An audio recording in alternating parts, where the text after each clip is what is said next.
বাংলাদেশ ও নেপালের সাংস্কৃতিক সম্পর্ক আরও দৃঢ় হবে বলে আশা প্রকাশ করেছেন সংস্কৃতি মন্ত্রী নিতাই রায় চৌধুরী। শুক্রবার শিল্পকলা একাডেমিতে নেপাল ফুড ফেস্টিভ্যালের প্রধান অতিথির বক্তব্যে তিনি বলেন, এদেশের মাটি সবাইকে আপন করে নেয়। আর নেপালের রাষ্ট্রদূত বলেন, দুই দেশের সম্পর্কের গভীরতা ঐতিহাসিকভাবে প্রথিত। সুফিয়ান ফারাবির রিপোর্টে বিস্তারিত। নেপালের স্থানীয় খাবারের পসরা সাজিয়ে বসেছে বাংলাদেশের বিভিন্ন বিশ্ববিদ্যালয়ে পড়া সে দেশের শিক্ষার্থীরা। আর সেসব খাবারের স্বাদ নিতে ভিড় করছেন নগরবাসী।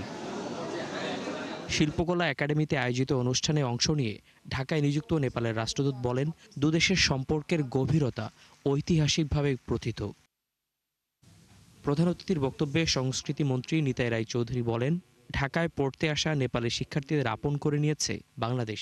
দেশটির সঙ্গে সাংস্কৃতিক সম্পর্ক আরও দৃঢ় হবে বলে জানান তিনি। যে এদেশে প্রবেশের হাজারটি দরজা আছে, কিন্তু এখান থেকে বেরোনোর কোনো পথ নেই। এত প্রাচুর্য, এত সৌন্দর্য, এত ঐশ্বর্য ভরপুর ছিল আমাদের দেশ, যেখানে কাটলে এখান থেকে কেউ যেতে চাইতো না। এ সময় সংস্কৃতির মূল উৎস নদী রক্ষার উপর জোর দেন তিনি। অধিকাংশ নদী হারিয়ে গেছে, তবুও অনেক নদী আছে, সেই নদীগুলো প্রায় জীবন মৃত্যুর লড়াই করে চলেছে। সুফিয়ান ফারাবি, ৭১, ঢাকা।